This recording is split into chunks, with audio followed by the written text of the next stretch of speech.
Good morning everyone. Har Har Mahadev. आप लोग कैसे हैं? आई होप आप लोग अच्छे होंगे। सबसे पहले इस चैनल के माध्यम से अपने शिव गुरु को प्रणाम करती हूँ और हरेंद्र भैया और नीलम दीदी को भी मेरा प्रणाम महादेव स्वीकार कीजिए और हम पर भी कृपा बना रखें और हमारे यूट्यूब फैमिली पर भी। गाइज, आप लोग को ये बात जानकारी होगी या नहीं जानकारी होगी कि हम महिलाओं जो महिला जो होती है ना, अपने श्रृंगार को सामग्री को बहुत संभाल कर रखना जाता है, संभाल कर रखती हैं। हर नारी अपने श्रृंगार के सामग्री को बहुत संभाल कर रखती है। और यह श्रृंगार का सामग्री कौन सा ऐसा श्रृंगार का सामग्री है जो किसी से शेयर नहीं किया जाता है, इसी टॉपिक पर बात करेंगे। वीडियो पूरा देखिएगा। तो महिलाओं के लिए श्रृंगार कितना महत्वपूर्ण है वो हर नारी जानती है, ऐसा नहीं है कि नहीं जानती है। और पुरुष भी जानते हैं कि नारी की जिंदगी में श्रृंगार क्या है और क्या नहीं है। हम नहीं कह रहे हैं, शास्त्रों के अनुसार है, वेदों में लिखा गया है कि नारी के श्रृंगार करने से क्या होता है। और वह श्रृंगार के सामग्री में 16 श्रृंगार माना जाता है। कहा जाता है कि 16 श्रृंगार या नारी 16 श्रृंगार करती हैं। तो उस श्रृंगार में एक छोटा छोटा 2-3 श्रृंगार जो ऐसा है जो किसी ऐसे तो कोई भी श्रृंगार शेयर नहीं करना चाहिए, लेकिन सबसे महत्वपूर्ण श्रृंगार का सामग्री है वो किसी को शेयर नहीं करनी चाहिए, क्योंकि हर नारी अपने पति को संभाल कर रखना चाहती है और पति को शेयर कौन करेगा? कोई नहीं करेगा। उसी तरह श्रृंगार जो होता है वो अपने पति के लिए, बच्चे के लिए होता है।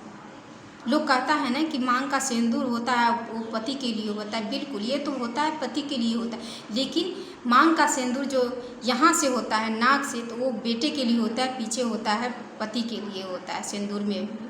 और जब नारी श्रृंगार करती तो पूरे फैमिली को खुशियाँ लाती है। नारी जो होती है ना, नारी को सम्मान क्यों किया जाता है? क्योंकि वो लक्ष्मी का रूप होती है नारी। और ये श्रृंगार जो होता है ना, श्रृंगार जो होता है ना, नारी के लिए बहुत महत्वपूर्ण होता है। और वो श्रृंगार मांग का सिंदूर है, जो मांग का सिंदूर है, जो जिस नारी को पति सिंदूर डाले हैं उसे सिंदूरदान कहते हैं, सिंदूरदानी कहते हैं। उस सिंदूरदानी का सिंदूर जो होता है ना, किसी से शेयर नहीं करनी चाहिए, क्योंकि उसके पति के हाथ से डाला हुआ। जब आप लोग को ये बात जानकारी होगी या नहीं जानकारी होगी, सबको जानकारी होगी कि जब शादी होता है ना, तो एक पति के घर से एक सिंदूरदानी आता है। उसी सिंदूरदानी से पति अपने पत्नी का मांग भरते हैं। वह सिंदूर किसी को शेयर नहीं करनी चाहिए, किसी से शेयर नहीं करनी चाहिए। और दूसरा चीज़ जो होता है ना, मांग का टीका, क्योंकि सिंदूर को संभालने वाले जो यहाँ पर लोग नारी लगाती है मांग का टीका, वो मांग का टीका भी किसी से शेयर नहीं करनी चाहिए। सिंदूर और मांग का टीका भी नहीं शेयर करनी चाहिए। ये दोनों चीज़ बहुत इम्पोर्टेंट है हर नारी के लिए। ऐसा नहीं है कि नहीं, हर नारी के लिए मांग का सिंदूर और टीका नहीं शेयर करना चाहिए। मांग का सिंदूर तो सब जानता है, नहीं करता, लेकिन टीका शेयर कर देता है। कोई शादी विवाह पार्टी फंक्शन में जो होता है ना, तो चलो ये मेरा टीका नहीं अच्छा लग रहा है, दूसरे का टीका लिया करके मांग में लगा,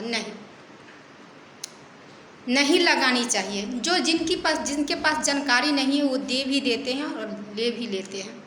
लेना भी नहीं चाहिए, देना भी नहीं चाहिए। ऐसा नहीं है कि दूसरे का हम टीका ले करके अपने मांग में लगा, नहीं, दूसरे का टीका नहीं लगाना चाहिए और न दूसरे का टीका देना चाहिए।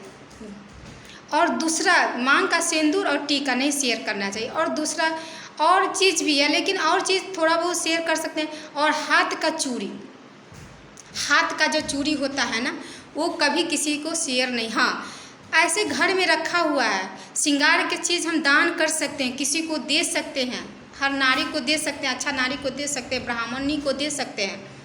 लेकिन वो चूड़ी जो होता है ना, पहना हुआ, ऐसे माने जो पवित्र है, जो खरीद कर लाए तो वैसे दे सकते हैं। जब हम पहने हुए हाथ में लगाए हुए जिस कंगन को, जिस चूड़ी को, वह चूड़ी खोल कर हम किसी को दे नहीं सकते हैं। वह चूड़ी खोल कर हम दूसरे को पहना नहीं सकते। चाहे दूसरे का चूड़ी, पहना हुआ चूड़ी हम ले करके अपने हाथ में नहीं डाल सकते हैं। तो न चूड़ी किसी का लेना चाहिए, शेयर करना चाहिए। पहना हुआ ऐसे खरीद कर दे सकते हैं, जैसे सिंदूर भी हुआ खरीद कर आप किसी को दे सकते हैं और ख़रीदा हुआ किसी को ले सकते हैं, ऐसा नहीं है कि नहीं, वो ले सकते हैं।